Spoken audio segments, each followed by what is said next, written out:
Kim Jong Un will soon become the first North Korean leader to set foot in South Korea since fighting between the two nations ended 65 years ago. The historic summit between Kim and South Korean President Moon Jae-In will be the two countries' first in more than a decade. Questions about the North's motives remain after the regime promised to halt missile tests and close its main nuclear testing site. Ben Tracy reports from Seoul. Chinese scientists maintain that North Korea's main nuclear testing facility, buried deep in the mountains, has been so damaged by previous tests that it is no longer usable, which makes Kim Jong Un's promise to close it ring a bit hollow. But recent satellite imagery shows ongoing activity, and many U.S. experts believe the site is still operational. Mistrust of the North runs deep. Retired South Korean Lieutenant General In Boom-chun. Why would Kim Jong Un suddenly say, fine, I'll give it up? So I think we really need to double check what he is saying.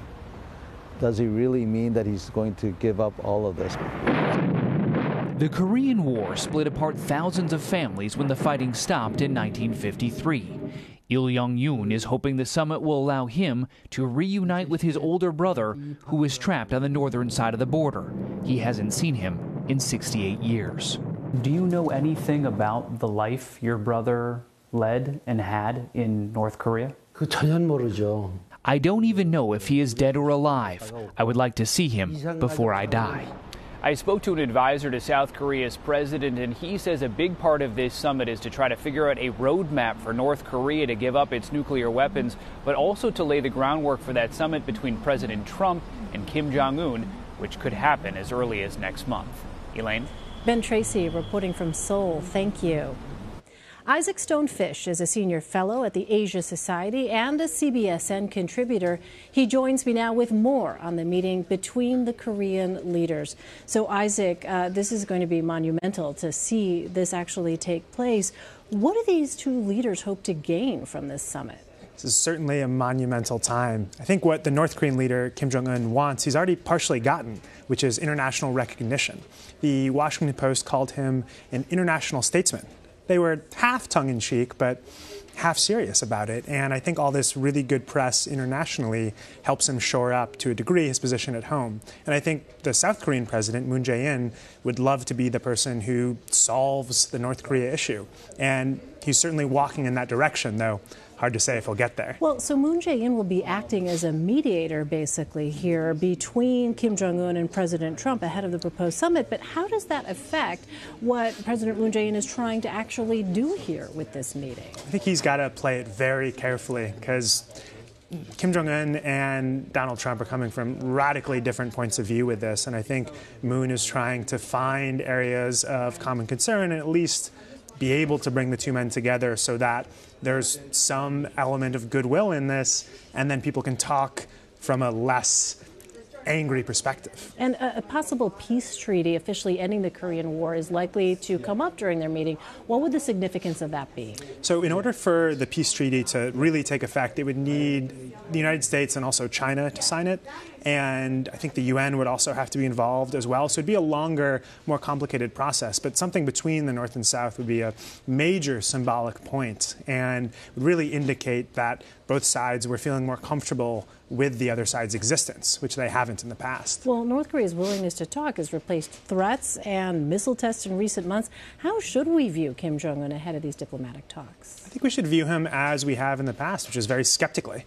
I think on the one hand, he has shown quite a willingness to talk, and I think engagement really is a good strategy. On the other hand, I don't think we want to take anything that he's saying at face value, just like we have when Kim Jong Un was threatening to nuke the United States. We should never take that at face value. And when he's talking about a peace treaty, when he's talking about denuclearization, we shouldn't take that at face value either. Yeah, let's talk about that, because the United States and President Trump has explicitly stated this is the goal, right, to get the North Koreans to denuclearize, right? And at the same time, if you look at the perspective of the North Koreans, they've got nothing to gain necessarily by doing so. So explain this sort of gap here and this pretext that some way, somehow, they're going to meet in the middle. It's always dangerous to make predictions, but I will say I don't think Kim Jong Un will ever give up his nuclear weapons. And I don't think that's necessarily a big impediment to the two sides talking.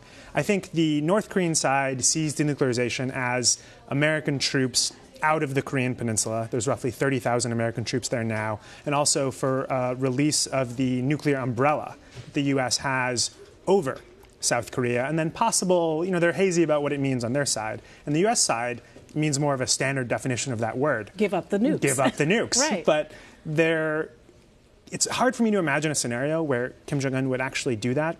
He's seen what's happened to other despots who didn't have nuclear weapons, who have, fallen and died in pretty horrific ways. Mm-hmm. And I think he's going to make steps towards denuclearization and never actually give up the nukes. But I think what saves that and what makes this still worth talking about is the problem is not that Kim Jong Un has nukes, because he's been able to destroy Seoul with conventional weapons for a long time, or destroy large parts of Seoul. The problem is the threats to use them with the United States. Mm-hmm. So if they get rid of that, Kim Jong Un keeps some of the nukes.